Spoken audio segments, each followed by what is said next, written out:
Hi everybody, Michaela here. Thanks for joining me for another scrapbook process video on my YouTube channel.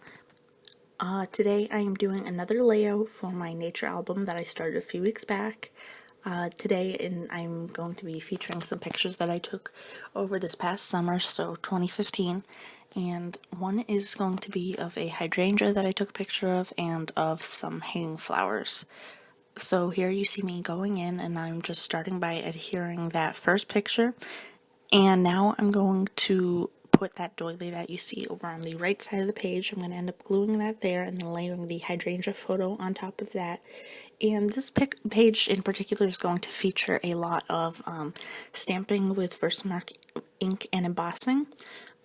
The two embossing powders that I'm going to be using are the American Crafts Zing Gold Powder and then the Wow brand, I believe, and I end up using the white embossing powder.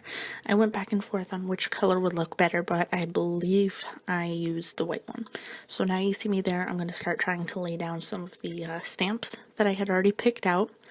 And oh, yep, there's that picture there. And so I knew that I didn't have like any specific title that I wanted this page to be, so I ended up just using that love stamp from Teresa Collins.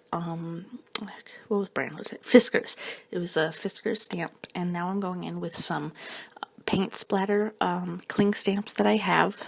I'm going to end up using those in the Versamark ink after I get them on a stamping block. And I'm also using that wooden Michael stamp that I have been using in like almost most of my videos. So now I'm just rearranging those a little bit to fit better on the block. And then you see the right there up in the top corner is the Versamark ink that I have. And I mean, sometimes I will stamp with the acrylic block on the table and then press the Versamark ink into it, and then sometimes I'll press the stamp into the Versamark ink on the table. There's really no rhyme or reason to either one. I just kind of alternate between the two. And I'm going to also do some inking with a Studio G ink that you'll see later on. I have my Tim Holtz mini blending tool up in the left hand corner, so I'll be using that for some finishing touches. And so here because I find I'm always worried about letting the Versamark ink dry too much on my stamps, so I always try to not wait too long before wiping them off with a baby wipe. And also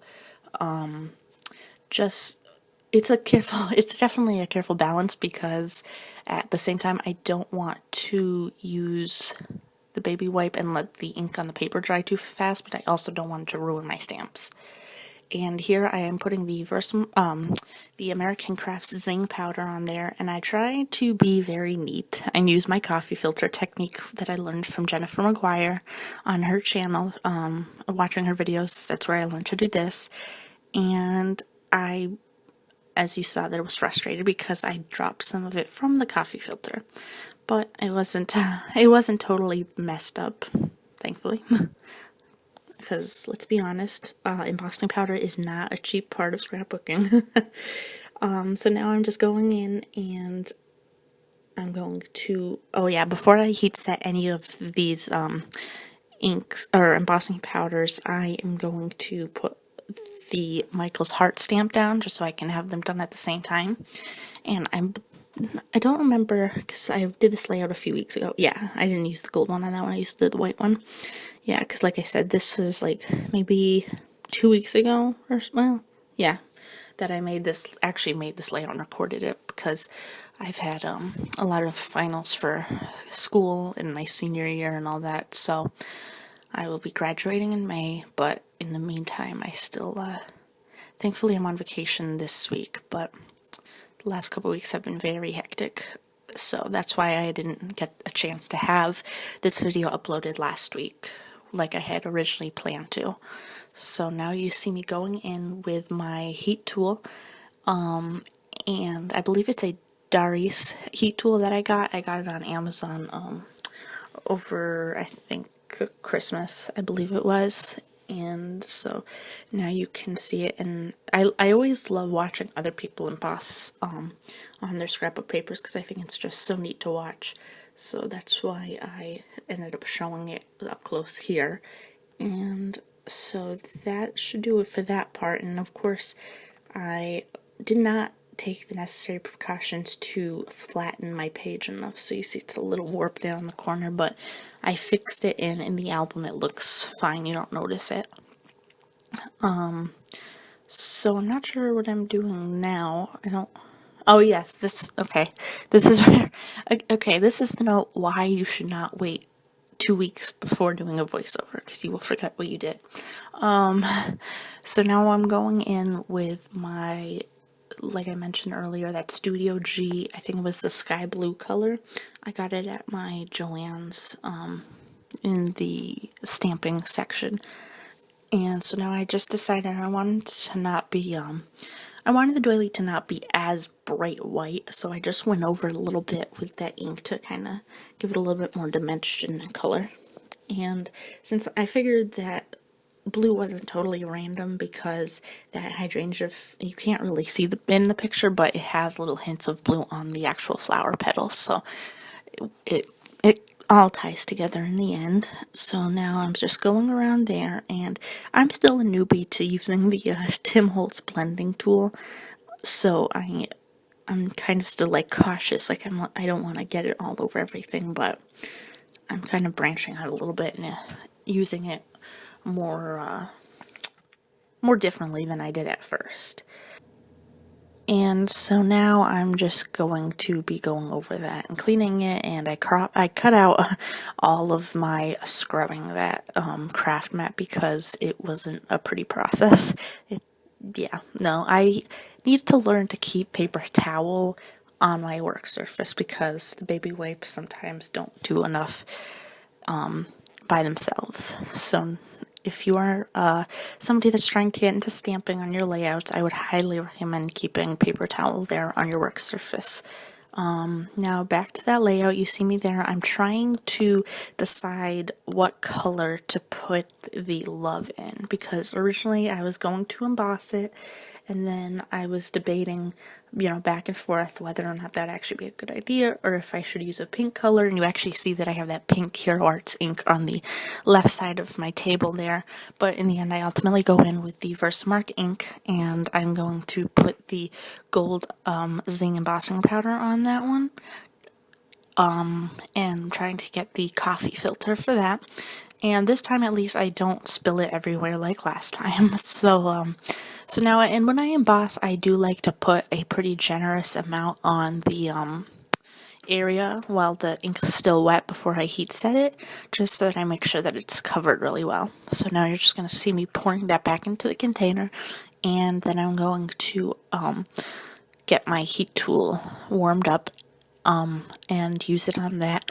And just a note, don't because I've made many mistakes with that, don't when you're trying to warm up your heat tool and get it to a good temperature that it'll actually melt the powder, you should not point it at the paper, because I have warped it way too many times doing that. And I mean, it's not a guarantee that you won't ever warp your paper, but it'll help to reduce the possibility of that a little bit. So now at this point I'm kind of looking at it and I'm like, I don't know, it just looks empty to me. But I think I end up keeping it, like I said at the beginning, it's not a very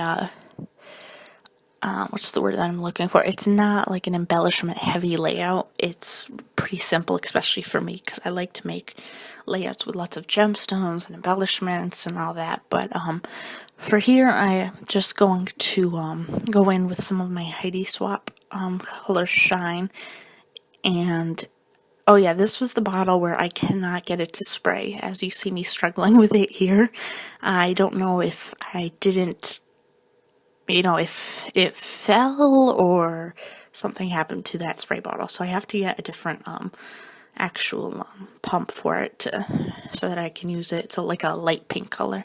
So I'm going to end up going in with my Mr.Hueeey's, and it was a little bit of a brighter pink than I absolutely wanted for this layout, but it still looks good. And by accident, I actually that first area I sprayed, I had like a little gap, so it kind of looked like almost like a starburst pattern. I don't know if it'll be visible too much on the video, but in person you'll see it. So I did that. That's why you saw me there covering the word and then covering the picture, just so I could have it kind of implemented above the word as well as below. So now I'm just using that same color, and I'm going with little splatters in for some just added, character to the page. And of course, what do I do but get it on the picture itself, which is unfortunately something I do way too often. So I think, oh yes, then that's where I come in with sequins. And this is actually a new organization trick that I did. I actually received this particular box in a giveaway that I received, and so I sorted out my wood veneers and my sequins into it, and I tried to put my sequins sorted out by color, and I must have done it for like 10 minutes and probably sorted out like maybe 25 sequins, and I was just like, no, I'm not devoting this much time to sequins.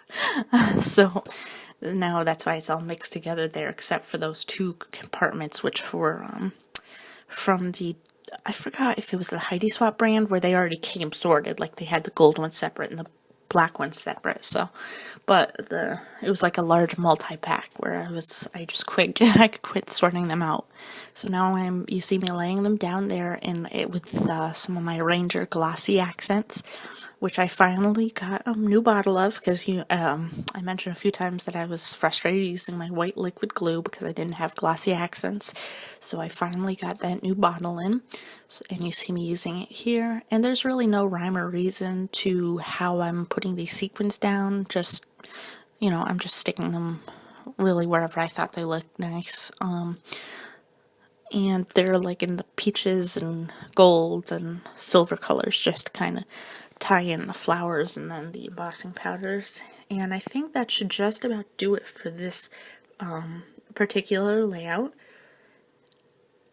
Maybe not. Yeah, no, I end up adding more sequins over there, but so I thank you everybody for watching. I appreciate it, and I hope you will come back soon and check out some more of my videos. Thanks guys, bye!